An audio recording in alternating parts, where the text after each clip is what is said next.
Lukas 7 ayat 11. Kemudian Yesus pergi ke suatu kota yang bernama Nain. Muridnya pergi bersama-sama dengan dia, dan juga orang banyak menyertainya berbondong-bondong. Setelah ia dekat pintu gerbang kota, ada orang mati diusung keluar, anak laki-laki, anak tunggal ibunya yang sudah janda, dan banyak orang dari kota itu menyertai janda itu. 13. Dan ketika Tuhan melihat janda itu, tergelalah hatinya oleh belas kasihan, lalu ia berkata kepadanya, "Jangan menangis."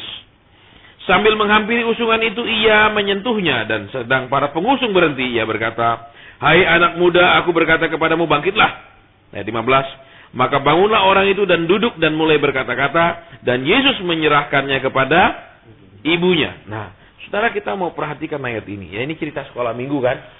Ini Yesus membangkitkan anak muda Nain, itu cerita sekolah minggu, saudara. Nah, tapi kita mau perhatikan sekarang ya, ada beberapa golongan orang yang ditulis di Alkitab ini. Kita senang tidak senang yang ada di sini masuk ke dalam salah satu golongan daripada yang ditulis oleh Alkitab ini. Oke, kita akan lihat yang pertama dulu ya. Yesus pergi ke satu kota yang bernama Nain. Murid-muridnya pergi bersama-sama dengan dia, dan juga orang banyak menyertainya berbondong. Ada murid-murid, ada orang banyak. Setelah ia dekat pintu gerbang kota, ada orang mati diusung keluar. Ya, dan banyak orang dari kota itu menyertai janda. Dari tadi saya berdoa waktu saya dapat ayat ini, apa sih yang Tuhan suruh saya ngomong? Saya nggak dapat, saudara.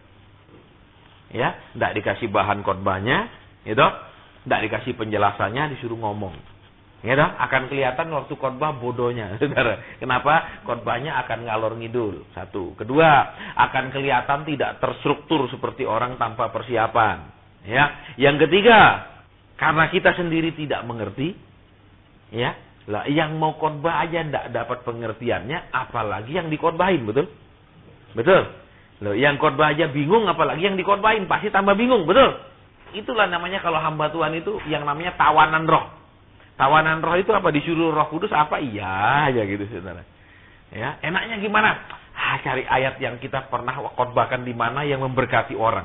Kita cari itu waktu itu, wah di Tuhan kuat, kita khotbahkan lagi. Ya, itu paling aman, saudara ya. Jadi tidak kelihatan bodohnya, kelihatan apa? Wih, khotbahnya mantap, khotbahnya enak, terstruktur, rapi ngomongnya. Ya, itu khotbahnya kita. Ya, makanya banyak orang tertarik lebih enak khotbah yang baik daripada khotbah yang benar. Padahal khotbah yang benar lebih perlu dari khotbah yang baik. Karena khotbah yang baik belum tentu menjawab masalah orang, belum tentu menyentuh, belum tentu seperti kehendak dari Tuhan. Ya, tapi khotbah yang benar itu akan menyentuh orang. Ya, khotbah yang benar akan membawa banyak perubahan. Walaupun misalnya kelepotan gak karuan urutannya, saudara. Ya, baik. Jadi saudara, kita mau perhatikan sekarang yang terjadi kan. Kita lihat sejak settingnya dulu. Kita lihat situasinya kan. Dia pergi ke kota Nain, orang banyak ikut dia dah. Dari dalam kota itu keluar kan si janda bersama orang yang ngusung mayat anaknya bersama orang teman-teman sekotanya kan. Berarti dua rombongan ini kan bertemu, betul? Di mana ketemunya? Coba kita perhatikan. Dekat pintu gerbang kota, gitu. Yang satu grup dari Tuhan Yesus murid-murid beserta rombongan itu mau masuk kota dong. Yang ini mau keluar kota. Nah, kita mau perhatikan sekarang, saudara. Ya, kalau Yesus keliling kan bukan pergi holiday, betul? Betul, bukan pergi liburan, gitu. Dia mau pergi pelayanan, dong. Karena dia ada katakan anak manusia datang untuk melayani. Dia mau pergi melayani, ya dong. Kalau murid-murid ikut untuk apa? Belajar, ya kan? Terus, kalau orang yang berbondong-bondong ikut untuk apa? Tidak jelas, ya dong. Ada berbondong-bondong karena habis dikasih makan kenyang. Ada berbondong-bondong ingin lihat mujizat. Ya toh? Mungkin ada berbondong-bondong daripada nganggur di rumah. Ya kan kita tidak tahu, saudara. Ya tidak pernah jelas Alkitab disebutkan yang berbondong-bondong itu tujuannya apa kan. Pokoknya ikut aja ya. Itu saudara, siapa tahu lihat mujizat senang, lihat lagi lumayan loh daripada di rumah stres misalnya. Kita nggak tahu karena banyak orang juga ya pergi gereja. Kenapa pergi gereja? Supaya nggak berantem sama istri katanya. Daripada saya nggak, dia ngomel aja ndak. Ya udah saya pergi 1 jam walaupun pikiran saya nggak di sana. Ada lagi, kenapa pergi gereja? Ya supaya jangan sampai anak saya nggak ke gereja. Dia sendiri nggak minat, betul. Tapi suruh anaknya supaya rajin, amin. Ya enggak. Terus diajar anaknya dari kecil, kamu harus rajin ke gereja. Begitu anaknya menjadi pendeta, dia bilang, jangan, enaknya jadi pengusaha. Betul, makanya bingung, saudara. Banyak orang bingung, saudara, kenapa? Suruh anaknya rajin ke gereja. Tapi kalau jadi pendeta, tidak boleh. Apalagi pendeta di desa, enak pendeta di kota. Ya, minimal seperti pendeta-pendeta yang kaya-kaya lah. Jangan yang kiri-kiri, amin. Sudah cukup banyak yang kiri, amin. Yang kaya kurang. Baik, kita mau lihat sekarang, yuk. Ya, jadi di mana terjadi pertemuan? Di pintu gerbang kota. Rombongan yang kita perhatikan sekarang adalah rombongan janda ini. Orang-orang ikut, toh, mungkin tetangganya, mungkin kerabatnya, keluarga besarnya, ya toh. Ya keluarga besar relatif namanya. Cuman kalau kita bahasa Indonesia, family itu berarti keluarga jauh pun masih. Ini kan janda ini anaknya mati nih, cuma satu lagi. Ya kan, sehingga suami mati, nggak tahu ini suami cerai atau mati, saya nggak tahu. Yang penting dia janda intinya. Ya, diasumsikan matilah. Banyak orang dari kota itu menyertainya, ya kan? Jadi waktu dia mau antar mayat anaknya, jenazah anaknya ke kuburan. Ingat saudara, peraturan orang Yahudi tidak boleh menguburkan orang di dalam kota. Kota hanya untuk tempat tinggal. Pekuburan harus tetap di luar kota. Saudara baca di Alkitab, Yesus pun itu dikuburkan di luar kota, tidak boleh di dalam kota. Itu sudah aturan secara Yahudinya, kita nggak bahas teologinya, tapi itu aturannya. Nah, yang terjadi saudara lihat, orang-orang di kota itu menemani dia ke kuburan, dok. Mungkin waktu nemani misal ada tujuannya satu, supaya nggak terlalu sedih, dok, supaya nggak merasa sendirian bahwa ada orang lain juga masih menemani, ya dok. Kedua, menunjukkan simpati, ya dok. Ketiga, mungkin menunjukkan apa? Ya macam-macam, dok. Kalau orang pergi antar orang ke kuburan, betul? Nah, yang baik adalah satu, saudara. Janda ini, seorang janda, tidak disebut kaya atau miskin, kan? Berapa banyak yang sudah pernah pergi ke Adiasa? Belum katakan. Saudara dan saya bisa bedakan enggak kalau yang meninggal orang kaya atau orang miskin? Bisa. Kok bisa? Apa kalau yang kaya baunya wangi mayatnya? Bukan. Apa bedanya? Ya, macam-macam, dong. Satu, kalau orang kaya tempatnya jelas luas. Kalau yang miskin sak petak. Kedua, karangan bunganya wakeh pol. Kalau kaya biasanya dari bank-bank yang banyak sekali, betul? Terus apa lagi? Yang datang, betul. Yang datang pun namanya orang kaya, biasanya orang kaya bergaul jarang sama orang miskin, amin. Karena ngomongnya tidak nyambung, betul? Loh, ya apa enggak, orang kaya sama orang miskin tidak mungkin nyambung ngomongnya. Misalnya dia bilang, wah saya mau invest di sana sekian, yang miskin gigit jari. Ngomong apa? Ya enggak mungkin bilang, saya ikut pak, saham saya doa. Enggak mungkin, saudara. Ya itu enggak akan diterima, saudara. Sahamnya kok doa, betul? Apa-apaan yang begitu itu. Ya baik, jadi tidak disebutkan dia kaya atau miskin. Tapi Alkitab bilang, kondisinya dia sudah janda, ya. Terus anak tunggal mati. Berarti kan sudah nggak ada keluarga paling dekatnya, saudara. Nah, yang kita mau lihat sekarang adalah orang-orang ini cuma bisa menunjukkan simpati, menunjukkan kasih, menunjukkan perhatian, ya toh? Mungkin ngomong, ya udahlah kamu jangan terlalu sedih, ya. Kira-kira dengan ditemani pergi kuburan, ya toh? Mungkin ditunjukkan bahwa dia tidak seorang diri, banyak orang simpati. Itu kira-kira menolong enggak sih buat janda itu? Menolong. Pasti, ya toh? Ada sedikit sekali kan?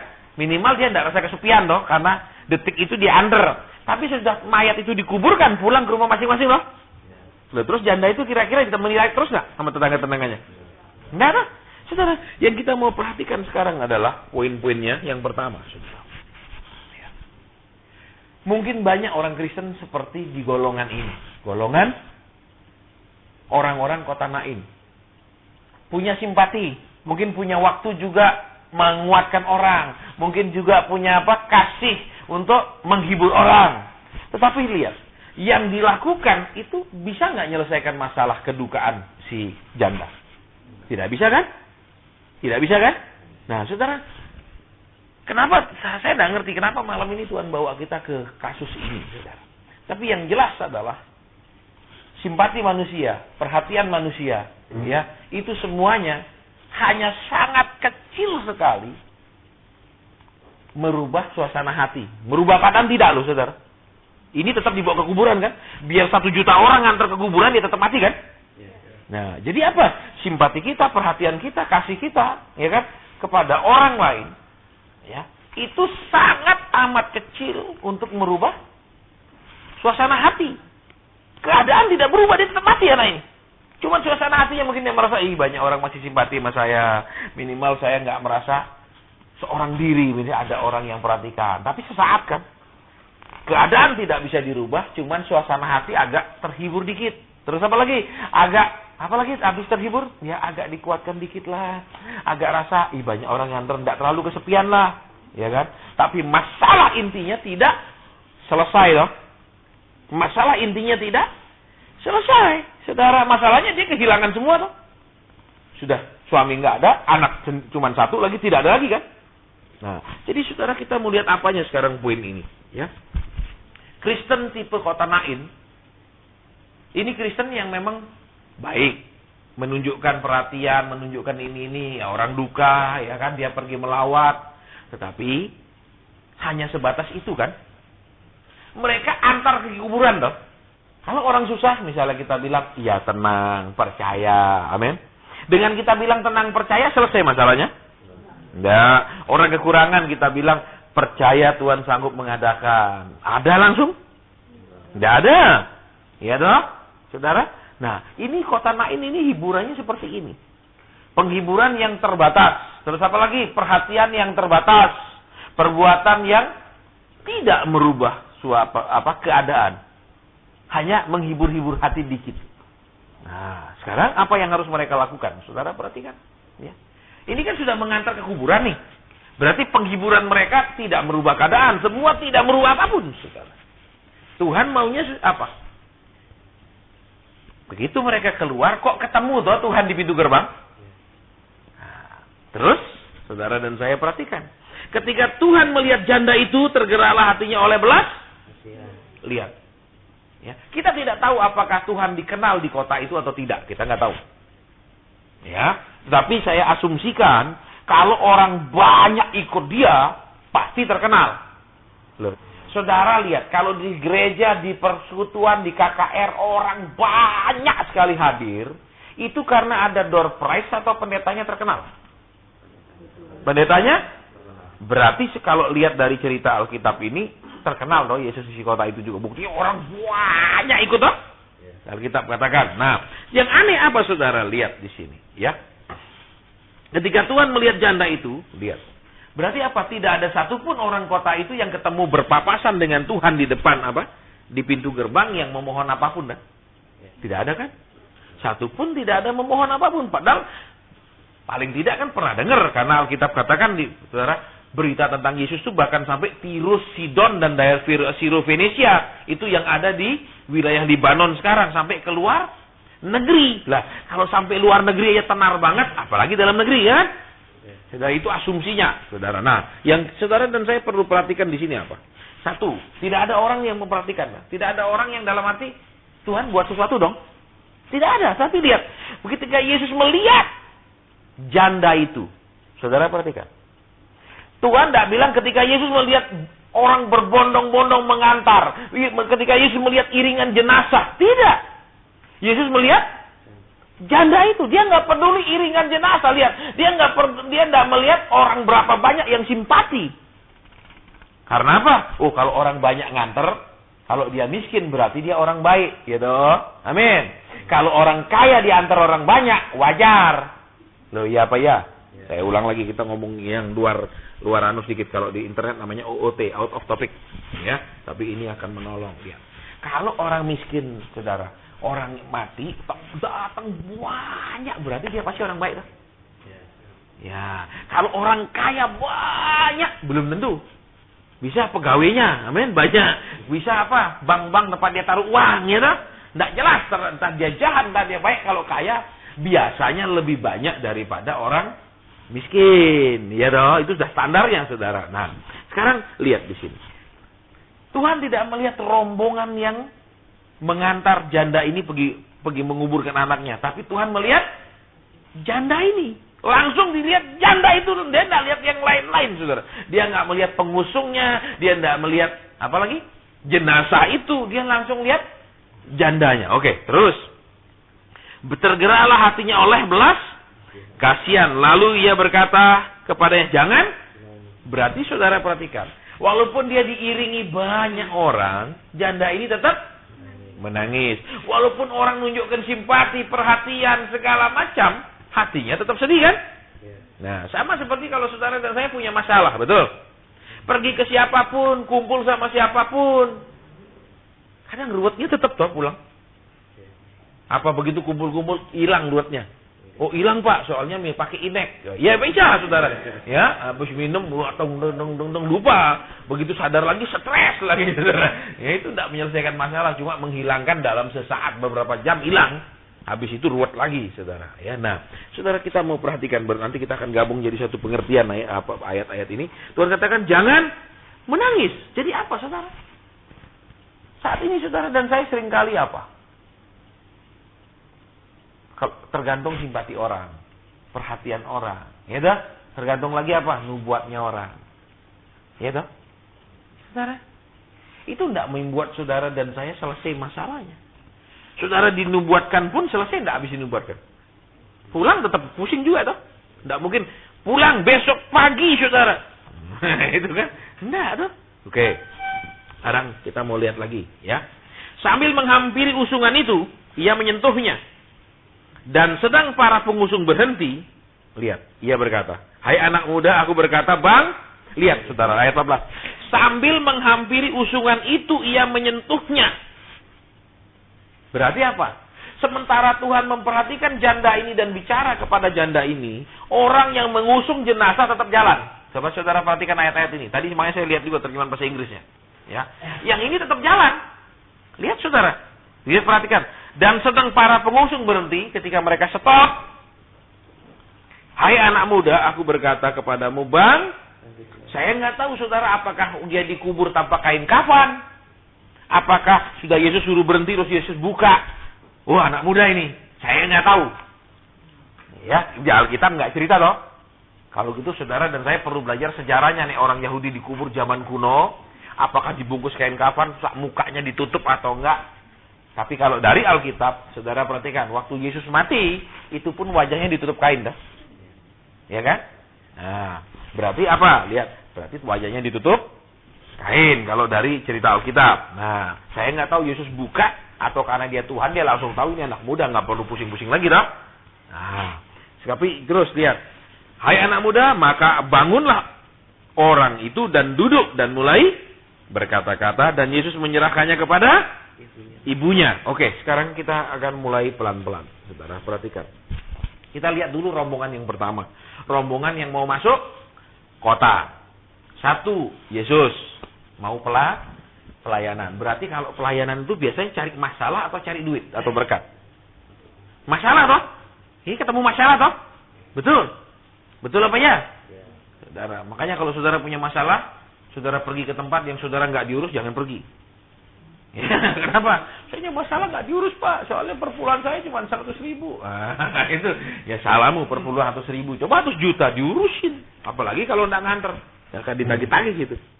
Kadang-kadang pajak dunia ini masih lebih apa?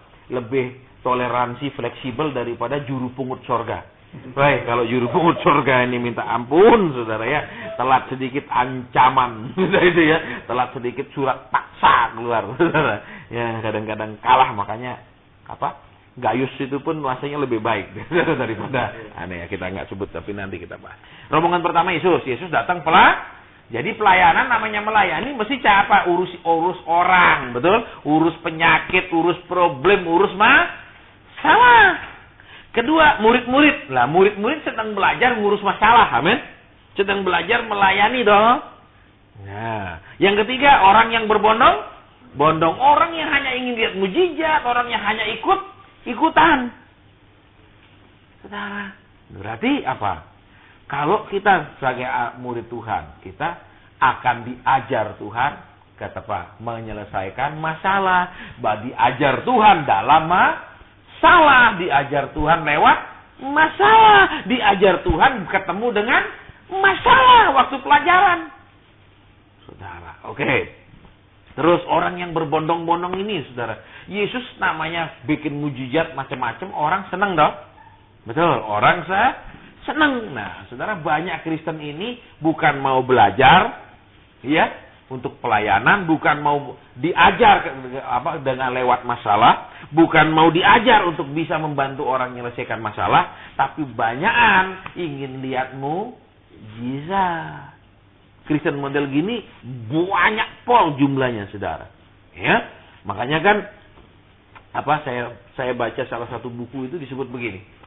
Ya, manusia itu dibagi menjadi 3 golongan. Ya, yang pertama quitter itu loh. Quitter itu artinya orang yang digigit quit. Quit artinya stop, berhenti, enggak, keluar, out. Ya, apa mau kerja ini endaklah nanti gagal. Mau begini, alah endaklah nanti banyak belum tentu jalan. Mau apa saja semua cuma tinggal rencana, tidak pernah dikerjakan. Ataupun dikerjakan ada masalah sedikit langsung putus asa dan berhenti. Ya, itu jumlahnya 60%, saudara. Manusia model begitu.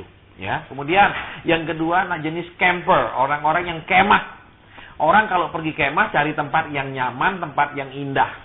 Ya, sampai tempat yang dia tuju indah, nyaman, dia pasang tendanya di situ dan berkemah di situ, nggak pergi lagi kemana-mana. Nah, ini tipe yang kedua, saudara. Ya, tipe orang Kristen yang cari Tuhan sampai hidup enak tok. Nek sudah enak, sudah berhenti sungguh-sungguh, berhenti doa rajin, berhenti baca firman rajin. Kenapa? Ya, hidupnya sudah nyaman.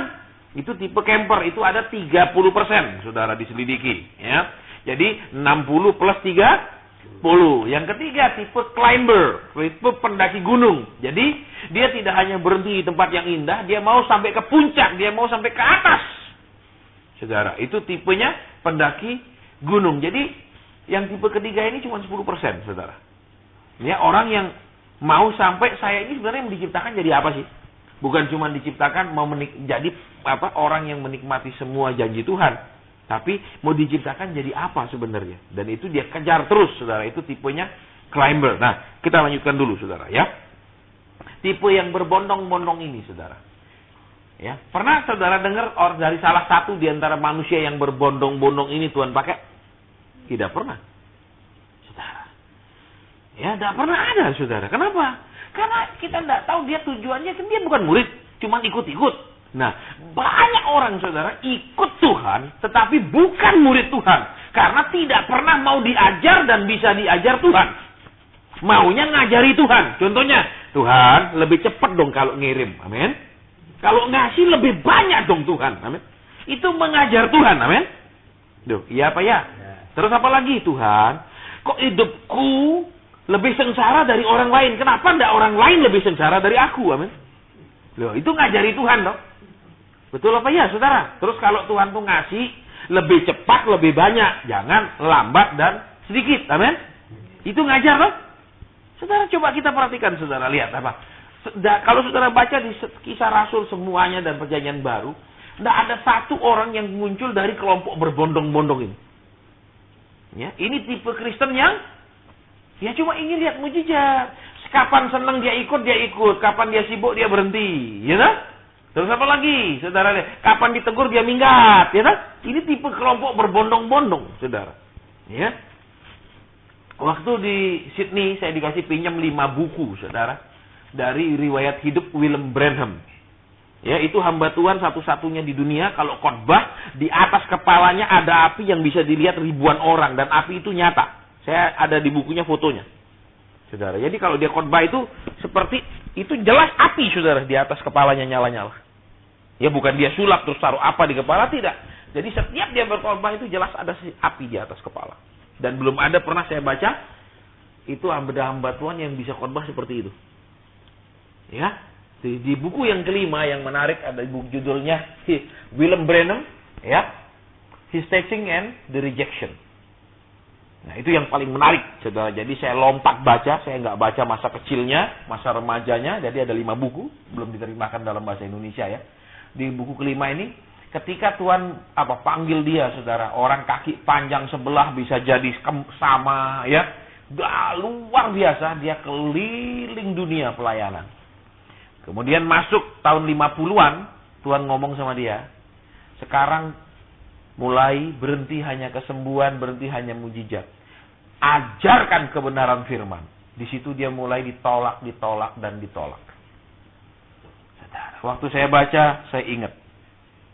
Ya, tahun 2000. Jadwal saya tidak ada hari yang kosong. Tidak pernah ada hari yang kosong. Hari Minggu pun saya harus lari-lari antar gereja. Ya, itu tahun 2000. Ya, 2001, 2002. Kemudian, sesudah itu Tuhan mulai ngomong apa? Berhenti nubuat. Stop. Sekarang pengajaran. Ajar mereka kehendakku. Ajar mereka ngerti melakukan mauku. Mulai tolak. Kenapa? Udah nggak mau numpang tangan lagi dia habis khotbah. Terus nggak mau nubuatin kita lagu, nggak lagi, nggak mau doain satu-satu lagi. Mulai di semua dikurangi kan, karena sudah tidak bernubuat lagi. Waktu saya baca saya bilang terima kasih Tuhan. Ini buku muatin saya. Pendeta yang begitu dahsyatnya, khotbahnya api di kepala, saudara. Ada fotonya itu khotbah itu dia khotbah. Ya, itu pun ditolak. Apalagi saya, saudara, ya kan? Yang tidak ada api di kepalanya, saudara. Yang ada api di dapur. Ya, waktu masak itu, ya. Jadi, saya bilang terima kasih Tuhan, dan tidak kebetulan orang yang minjamkan saya buku itu suruh saya baca semua riwayat hidupnya. Jadi, di sini saudara dan saya perhatikan apa? Kelompok yang ikut Yesus itu garis besarnya kelompok dua macam saja. Yang mau diajar, mau belajar, ya, dan kelompok yang kedua ini loh. Ikut mau-maunya sendiri. Kapan senang dia ikut, kapan tidak senang dia pergi, ya toh? Kapan ditegur firman dia minggat. Kapan lihat mujizat dia ngumpul. Saudara, ini kelompok ini banyak sekali. Lihat saudara, murid Tuhan Yesus berapa? 12. Ini yang berbondong-bondong banyak sekali, saudara, ya. Makanya saudara perhatikan, ya. Orang yang seperti ini, saudara, Kristen yang seperti ini tidak pernah jadi apa-apa. Kenapa? Diberkati pun dia tidak jadi berkat. Ya, jadi saya banyak saudara melayani keluarga-keluarga yang maaf ya, secara materi. Katakan, kalau udah ngomong itu, ngomongnya udah, waduh, bingung saya bayangkan, saudara. Kenapa? Ngomongnya sudah, waduh, di jumlah yang saya tidak pernah lihat. Ya, sampai, wih, kok bisa ya kayaknya kayak gini dalam hati saya? Gimana sih cara kerjanya? Ya, cuman saya nggak pernah tanya, saudara. Ya, kan itu cuman di pikiran saya, kok bisa ya orang ini punya uang segini banyak? Kok bisa kekayaannya ya? Cuman dalam hati saya nggak tanya, tolong saya butuh konseling juga. Gitu. Jangan. Loh, ini pendeta kok konseling ke pengusaha. Bagaimana caranya kaya? Loh, pendeta justru paling gampang kaya, saudara. Amin. Khotbah nabur. Pokoknya cari ayat tentang nabur. Beli konkordansi, cari tabur dan nabur. Udah, dua itu aja cari ayatnya. Diutek-utek. Pasti ketemu, saudara. Oke. Terus lihat kembali di sini yuk. Sudah dekat pintu gerbang, ya kan? Ada orang mati diusung ke luar. Saudara perhatikan, murid-muridnya pun bengong, nggak ngomong, nggak komen, toh? Nggak ada, toh? Muridnya bilang, guru, ayo bikin mujizat. Nggak ada, toh? Atau murid misalnya Petrus yang paling emosional, langsung menangis misalnya, atau gimana? Nggak ada, toh? Semua adem, toh? Ini sekarang lihat, inisiatifnya Tuhan, toh? Tuhan sendiri yang berinisiatif. Terus lihat, ya, dia mati, ya. Terus lihat. Orang-orang dari kota Nain keluar, tidak ada satupun juga yang berharap apa-apa kepada Yesus. Tidak ada kan? Misalnya, dia orang yang hebat, dia orang yang dahsyat, ayo dong. Diam semua. Saudara, ya, oke. Terus, ketika Yesus melihat janda itu, tergeraklah hatinya oleh. Lihat, saudara. Padahal Tuhan ini aneh. Kenapa? Dia pernah bikin orang Farisi, Saduki tersinggung, betul? Waktu dia katakan apa? Bukankah banyak orang kusta di Israel? Tetapi yang ditolong cuma Naaman, orang Syria. Terus, tentang anak yang ini, tentang janda lagi. Waktu zaman siapa? Nabi siapa tuh? Nabi Elias juga toh? Loh, di tepi sungai Kerit toh? Yang disuruh pergi janda. Coba, waktu zaman Nabi Elias lagi, ya kan? Tuhan bilang apa? Banyak janda di Israel. Tapi Tuhan mengutus Elia kemana? Janda di Sarfat. Sarfat itu di mana? Sidon. Sidon itu di mana? Liwat dari Samaria ke utara lagi. Itu wilayah bangsa lain. Saudara ya, kalau saudara pergi Israel, naik ke atas gunung Hermon, saudara bisa lihat wilayah bangsa lain ke situ. Itu wilayahnya masuk ke Syria, masuk Libanon. Ya, itu apa? Sarfat itu di Libanon. Jadi saudara perhatikan apa? Ya. Zaman dulu pun walaupun orang Israel ini sudah bertuhan, tapi Tuhan kok lebih cenderung menolong orang kafir. Aneh kan? Aneh kan? Saudara coba bayangkan, Tuhan lebih cenderung menolong orang kafir loh di penyajian lama. Bukan umatnya sendiri. Karena kenapa saudara? Umat Tuhan tuh sudah tahu Tuhan, ya kan? Sudah tahu toh, sudah nyembah Tuhan, tapi kelakuan tidak mempermuliakan Tuhan. Amin. Perbuatan tidak taat kepada Tuhan. Saudara. Ya makanya sering ya kita sebagai hamba Tuhan kadang-kadang apa? Selalu dicari untuk mendapatkan solusi. Pak, tolong doakan. Saya kadang-kadang Tuhan bilang, dia begitu jauh dari aku. Terus? Ya enggak bisa tiba-tiba dibikin dekat itu, enggak bisa, saudara. Betul? Loh, coba ibu-ibu, bapak-bapak di sini pacaran. Bisa enggak tiba-tiba langsung lengket begitu? Bisa? Bisa apa enggak? Loh, begitu ketemu mungkin pertama lah. Kalau bahasa Inggrisnya bilang apa? Love at the first sight. Itu begitu ketemu langsung jatuh cinta. Waduh, pria ini atau wanita ini yang aku idamkan. Tapi kan untuk benar-benar dekat kan butuh waktu. Butuh bergaul, betul? Nggak mungkin toh begitu ketemu langsung dempet gini, nggak mungkin, saudara. Ya kan? Itu ya bisa perangko diludahin terus tempel, bisa. Saudara. Tapi kalau orang nggak mungkin bisa toh, betul.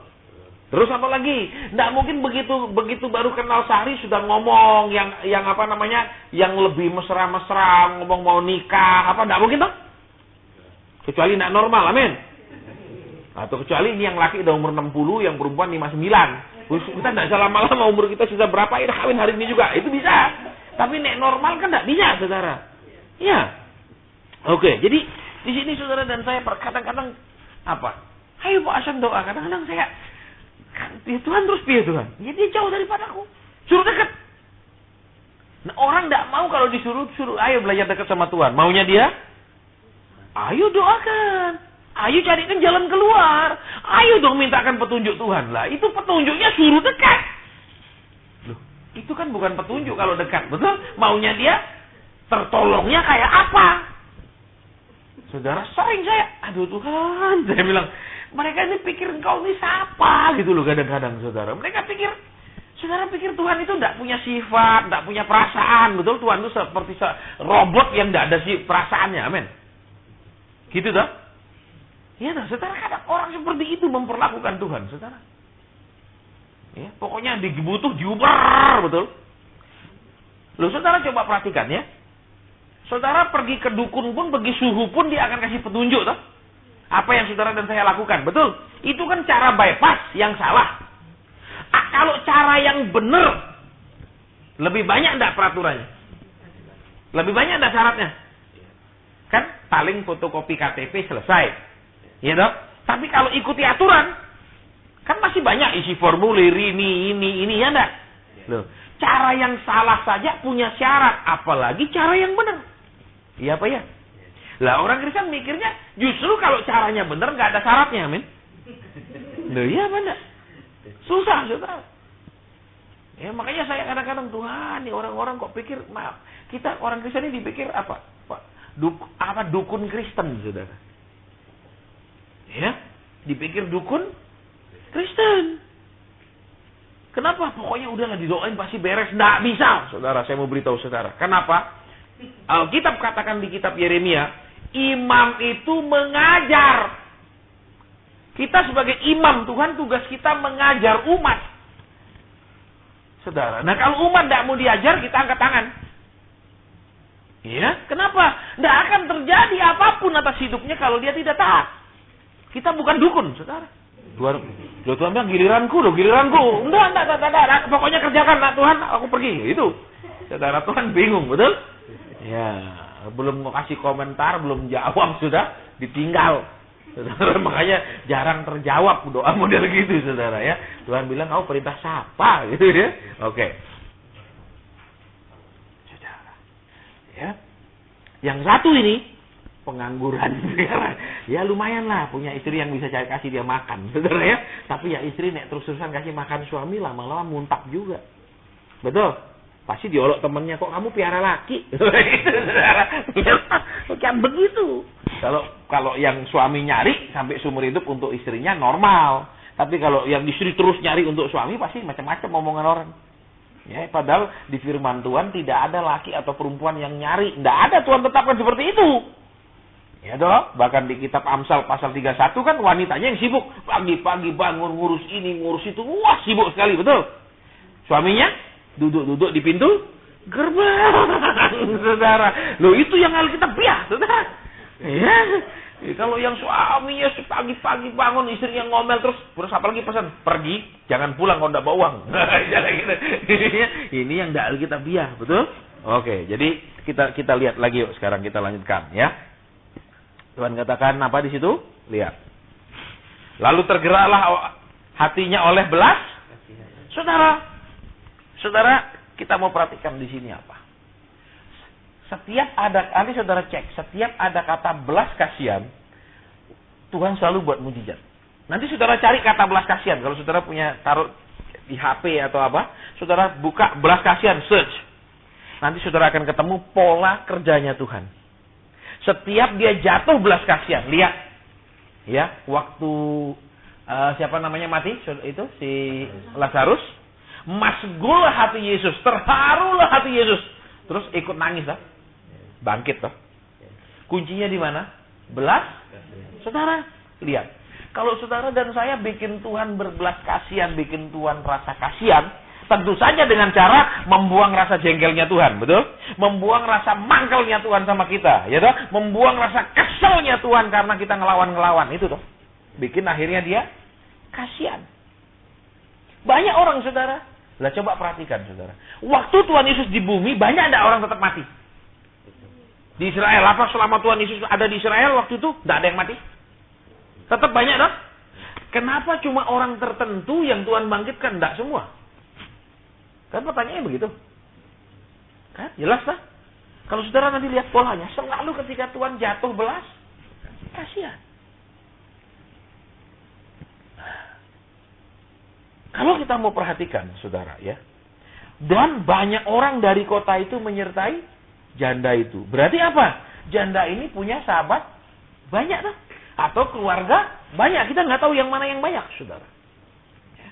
Tapi yang jelas mereka semua mau nganter. Kalau orang ini terkenal brengsek, mau nggak diantar? Saudara, saya pernah lihat orangnya sangat kaya. Tapi waktu dia meninggal, karangan bunga cuma hanya dari bank. Bank ini, bank itu, bank ini. Karena dia simpen duit banyak sekali. Orang yang datang tidak banyak. Kenapa? Karena dia tidak bergaul sama siapapun. Sehingga orang juga malas, biar dia sekaya apa orang malas, saudara. Ya. Nah, kalau kita lihat janda ini kan dia? Orang banyak menyertai dia. Ya, berarti reputasinya cukup bagus, amin. Dia bukan janda centil, bukan apa, ya toh. Nah, oke, sekarang kita lanjut aja di bawahnya, yuk kita lihat. Ya. Lalu berkata kepadanya, jangan menangis. Lihat, kalau Tuhan Yesus bilang jangan menangis, lihat, waktu dikubur Lazarus, dia lihat Maria nangis, dia ikut nangis, amin. Terus dia bilang, di mana kau letakkan? Ya enggak? Terus si siapa? Si Maria, dia sudah bau, dia, amin. Si Marta, ya dia ngomong terus, saudara. Lihat, kalau kita bilang jangan menangis, selesai nggak masalah? Selesai? Kalau kita yang ngomong, selesai? Ya, bahkan banyak laki-laki bikin menangis istri, amin. Loh, ya apa ya? Iya apa enggak, saudara? Kita mau jujur, saudara, kita laki-laki banyak yang bukan bilang istri jangan menangis, tapi bikin menangis, amin. Coba ibu-ibu di sini yang enggak pernah dibikin nangis sama suaminya, katakan. Saya mau tanya lagi, ibu-ibu yang pernah dibikin menangis sama suaminya, katakan. Iya dong, banyak, saudara. Betul. Katanya cinta, amin. Loh, cinta ternyata bikin nangis. Ini aneh, saudara. Bukan nangis kangen, nangis terharu, betul? Tapi itu pasti nangis sedih. Amin. Iya dong. Betul, saudara, bukan nangis bahagia. Tiba-tiba, nih yang berlian 20 karat. Nggak mungkin. Ya dong. Kalau itu sih nangisnya pasti nangis bahagia. Amin. Nah, itu bisa lakukan itu setiap hari, nggak dosa. Ya dong, kalau bikin dia nangis karena saking senengnya. Ya dong. Tapi jarang yang seperti itu. Nah, yuk lihat. Ketika Tuhan katakan jangan menangis, berarti apa? Dia akan memberi solusi. Tapi kalau kita sesama kita bilang, sudah jangan sedih, percaya. Selesai nggak masalah? Tidak selesai sama sekali, saudara. Makanya, saudara dan saya itu apa? Tidak salah saudara dan saya pergi kemana-mana, persekutuan, pergi gereja, pergi cari hamba Tuhan. Tidak salah. Tapi ingat, kita muridnya Tuhan. Nggak bisa buat apa-apa. Kalau Tuhannya nggak buat apa-apa, kita nggak bisa buat apa-apa. Paling cuma ngomong. Persis seperti teman-temannya Ayub. Iya dong? Ayub stres, dia berdalil terus kan. Mungkin karena kamu begini. Ayub bilang, aku nggak salah. Wah, begini lagi putar-putar teman-temannya dong. Saking jengkelnya Ayub apa? Kamu nggak bisa buktikan aku salah. Kamu nuduh aku salah. Kamu penghibur sialan semua. Ya dah. Maksudnya menghibur tapi lebih menyakitkan loh. Contohnya kalau saudara dihibur. Tuhan tahu nak kerinduanmu. Amin. Tapi Tuhan jawab 50 tahun lagi. Lah itu kan bukan menghibur. Betul. Wah, nek gitu tengking. Betul. Tapi kalau Tuhan jawab 5 bulan lagi. Woi, glory. Haleluya. Amin. Nah, itu saudara. Kita perhatikan lagi yuk. Pelan-pelan ayat ini ya. Jangan menangis. Terus sambil menghampiri usungan itu ia menyentuhnya. Dan sedang para pengusung berhenti. Lihat saudara. Jadi usungan itu mesti disentuh sama tangan Yesus supaya berhenti. Orang-orang ini nggak jalan terus toh banyak mayat. Berarti apa? Saudara perhatikan. Mungkin orang-orang ini kita nggak tahu adatnya orang Yahudi. Apa yang ngusung itu harus keluarga dekat atau enggak? Ya toh? Kalau tenglang mesti keluarga dekatnya toh. Betul. Zaman dulu gitu toh. Saudara, mas saya ingat waktu ngkong saya mati. Kita semua yang ngusung. Nggak boleh orang lain. Saudara, itu aturannya. Keluarga-keluarga yang ngusung. Kita nggak tahu orang Yahudi. Saudara, kita bukan orang Yahudi. Ya. Jadi baca lagi nanti mesti bongkar. Kalau orang Yahudi waktu mati diusungnya kayak apa. Ya kalau sekarang kan nggak usung-usungan. Pakai mobil apa? Ambulan. Ya. Coba misalnya diusung sampai Jawa Tengah. Gimana saudara? Yang ngusung berapa ribu. Mati semua di jalan. Betul? Iya. Itu tiap 1 kilo nambah yang mati. Baik. Ya. Oke. Kita lihat kembali di sini yuk. Jadi lihat saudara. Orang-orang ini mungkin keluarganya. Mungkin sahabatnya. Ya toh yang mau ikut ngusung si almarhum loh jenazah ini. Tapi lihat saudara. Mereka sudah jelaskan ini mati. Harus dibawa ke kuburan. Jadi walaupun Tuhan datang menghampiri janda ibunya nangis, mungkin dianggap basa-basi, mungkin dianggap sekedar apa? Kalau jadi ya saya ikut berbela sungkawa, selesai toh. Kita ikut berduka cita, kata itu kan cuma basa-basi, betul? Waktu saudara dan saya terima kata duka cita, ikut enggak orang itu nangis? Enggak, atau cuman saya juga turut berduka, tapi waktu ngobrol-ngobrol di jadi asa ngakak-ngakak, betul? Katanya berduka, apaan? Ya itu kan basa-basi manusia. Saudara, lihat. Jadi pengusung sudah berpikiran apa? Ya sudah, ini harus dikubur. Kalau tidak, bau. Saudara, lihat. Ada orang Kristen model pengusung. Artinya, ya sudah, kalau sudah gini mau diapain? Gitu loh. Masalah saudara kayak gini ya terima.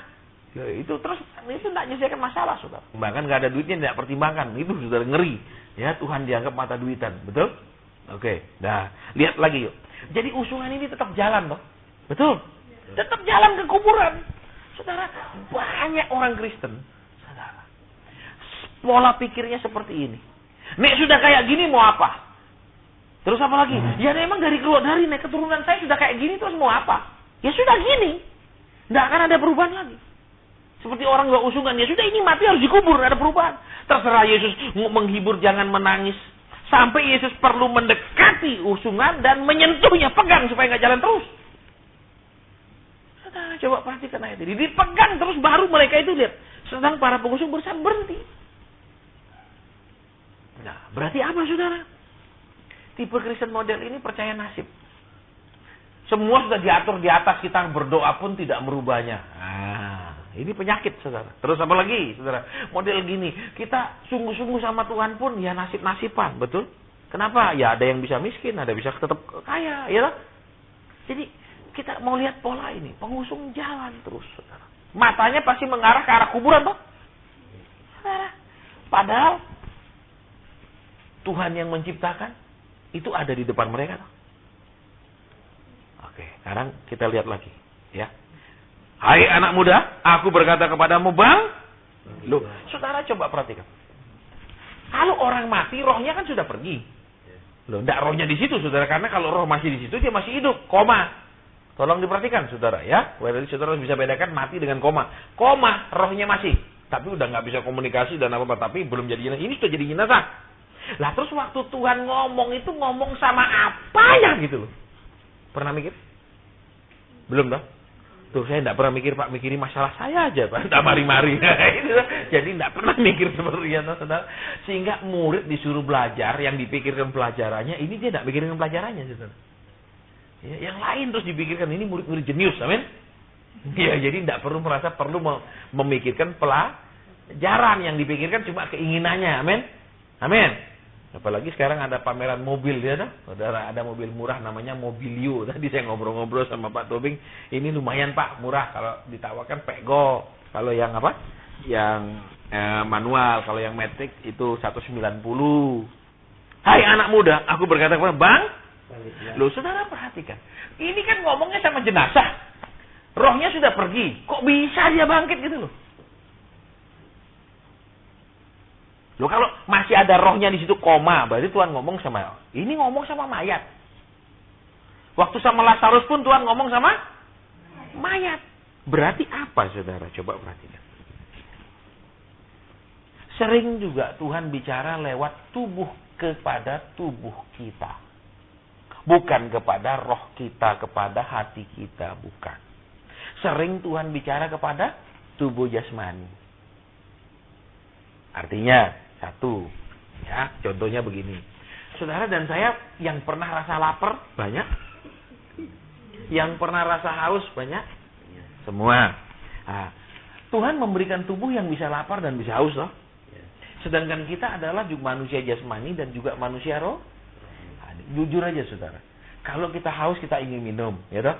Tapi kalau kita tidak berdoa, tidak baca firman, tidak rasa lapar dan haus, amin. Aneh toh? Betul apa ya?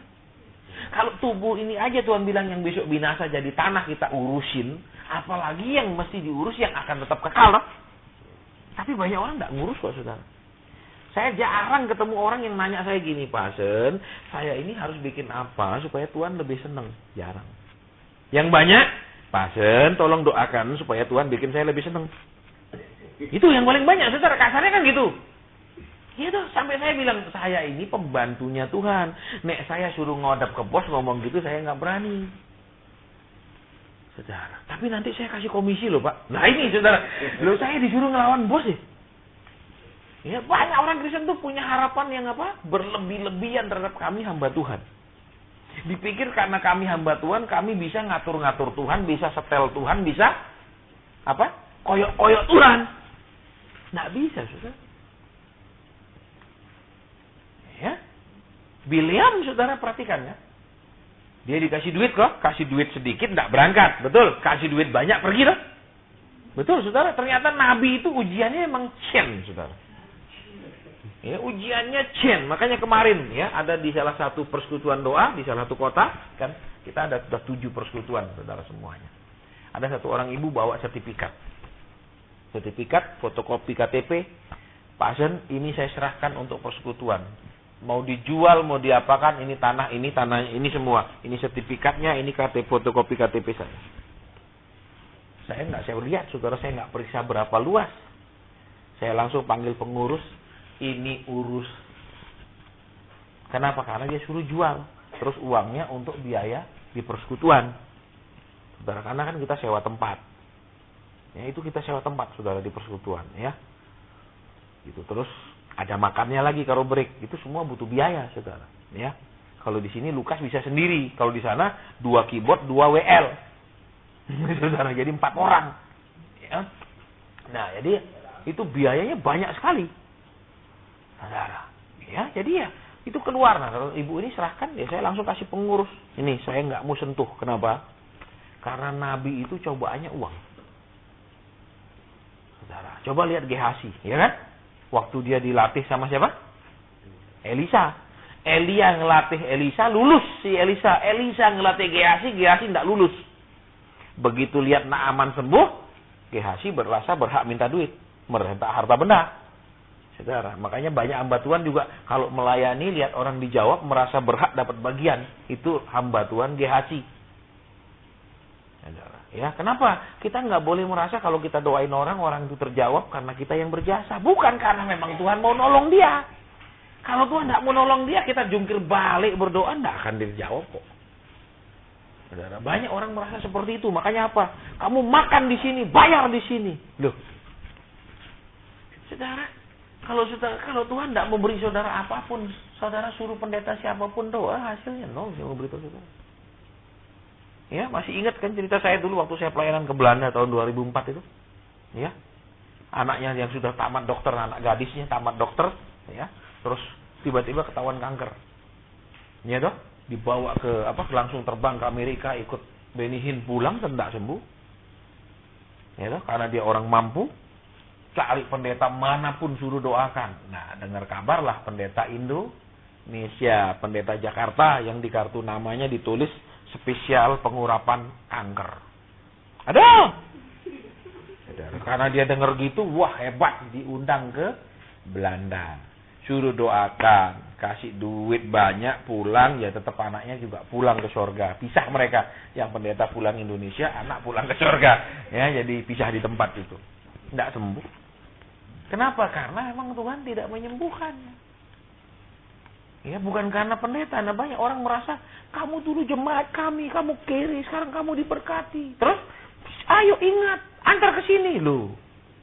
Itu rohnya Gehazi, saudara. Ya, Elisa tidak bilang tidak, kalau tidak digerakkan tidak. Jangan. Iya toh, tapi Gehazi loh kenapa? Dia kan diberkati lewat pelayanan kita, dia sembuh lewat pelayanan kita. Ayo minta.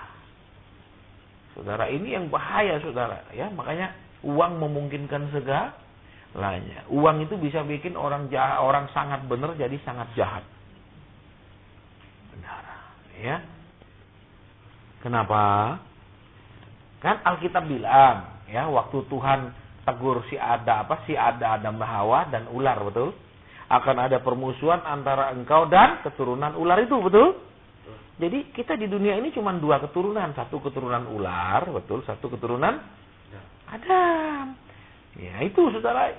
Jadi hati-hati kalau ketemu yang keturunan ular. Betul? Ya, yang mengerikan. Nah, saya lanjut sedikit sebelum itu ya. Gampang, saudara. Nek enggak ngasih ancam, awas lu ya. Enggak kasih, awas Tuhan akan. Nah, itu gampang, kita bisa pakai ancaman, saudara ya. Kalau pengusaha mau ngancam siapa, saudara ya? Iya, oke, ya. Terus ya saya kuatkan mereka, tapi saya tidak bisa buat apa-apa karena besok Senin ini dilelang aset-asetnya. Ya, dan lebih celaka lagi, mereka kontrak rumah itu sudah siap selesai juga kontraknya hampir. Uang tidak ada. Ya, itu sudah jatuh, ketimpa tangga, kesiram cat, kegigit anjing, lengkap sudah itu, saudara ya. Itu sudah lengkap malapetakannya mereka. Ya. Jadi apa, saudara? Kita mau apa? Jadi orang yang ketemu Yesus. Oke, baik kita punya teman-teman satu persekutuan, satu gereja dukung kita. Tapi mereka nggak bisa tolong kita.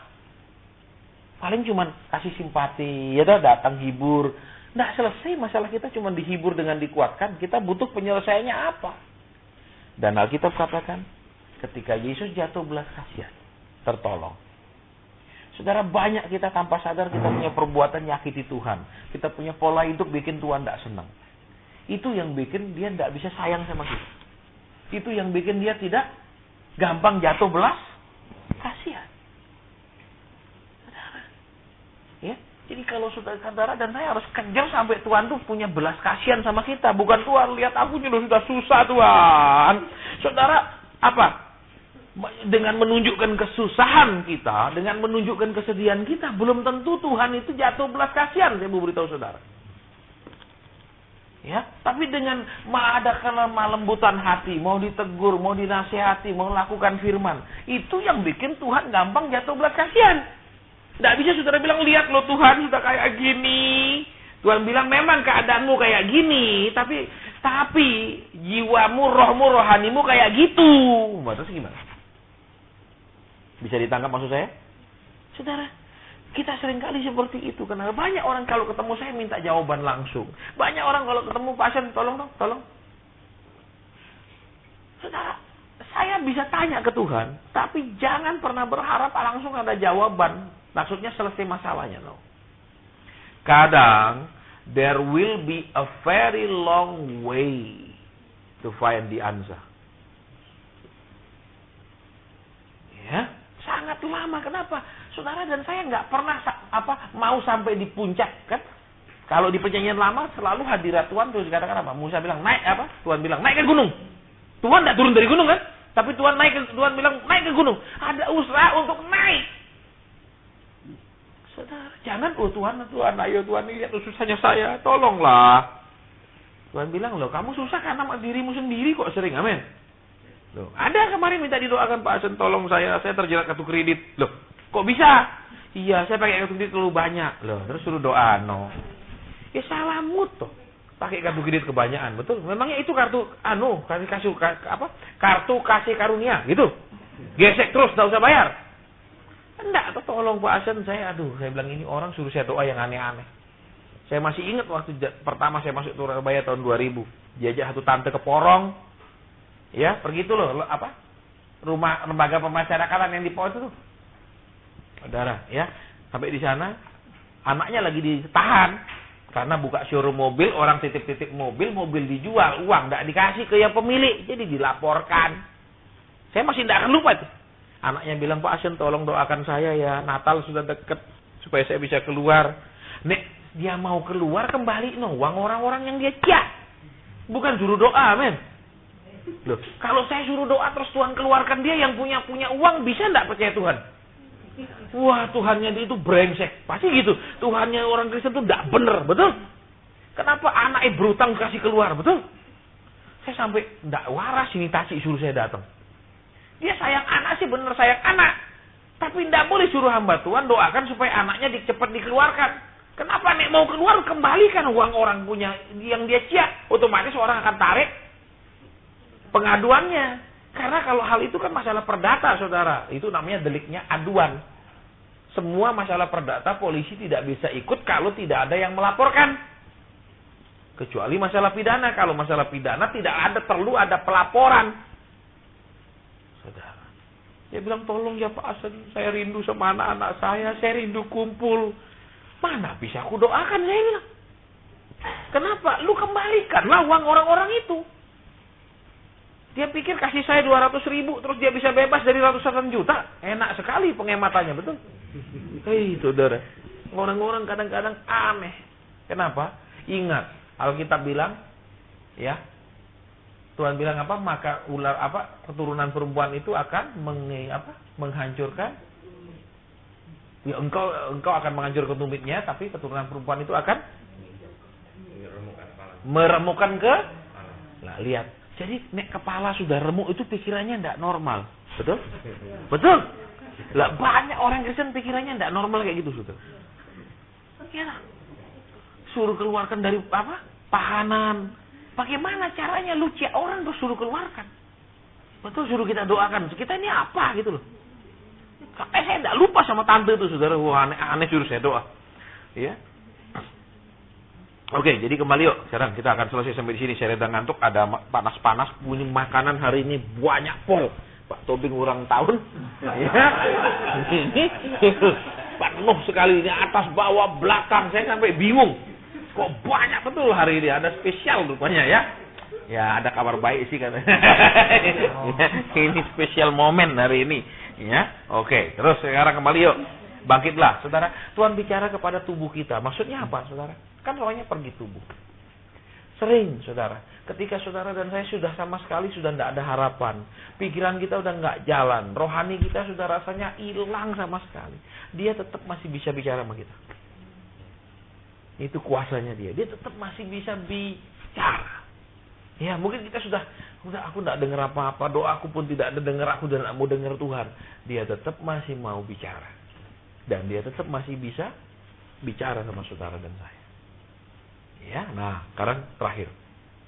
Ya, bangkitlah. Maka bangunlah anak muda itu duduk dan mulai berkata-kata dan Yesus menyerahkannya kepada ibunya. Berarti apa, saudara? Murid-murid pun tidak berguna. Betul? Orang yang ikut berbondong-bondong ya tidak berguna. Teman-teman janda ini, saudara keluarga juga tidak berguna. Dia harus bertemu dengan Yesus sendiri. Dia harus mengalami pertemuan dengan Yesus. Dia harus dengar suara Yesus sendiri menghibur dia. Karena kalau manusia menghibur cuma jangan menangis sama cara sampai sana. Kalau Yesus menghibur jangan menangis, ada cerita lanjutannya. Ada mujizat lanjutannya. Betul? Ingat waktu dia bilang sama Marta Maria, di mana kau letakkan dia? Dia tidak mau ke sana terus ikut menangis. Karena adatnya kan katanya waktu siapa Maria lari keluar, orang-orang pikiran dia mau menangis ke kuburan. Yesus tidak mau ke sana untuk menangisi sahabatnya.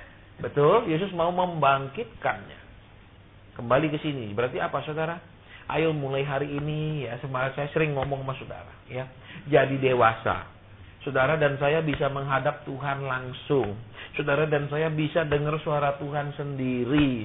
Saudara dan saya harus mendengar langsung dari Tuhan ngomong apa. Karena kalau kami ngomong sering kadang penghiburan. Kalau kami ngomong terbatas, nggak ada kelanjutannya. Kalau Tuhan ngomong, pasti dia akan lanjutkan dengan perbuatan yang dahsyat. Ya, jadi ini yang saudara dan saya harus kejar dan cari. Ya, dan kita harus rubah pola pikir kita seperti orang yang membawa usungan. Sudah tidak mungkin ada perubahan. Ini tujuannya sudah harus mati.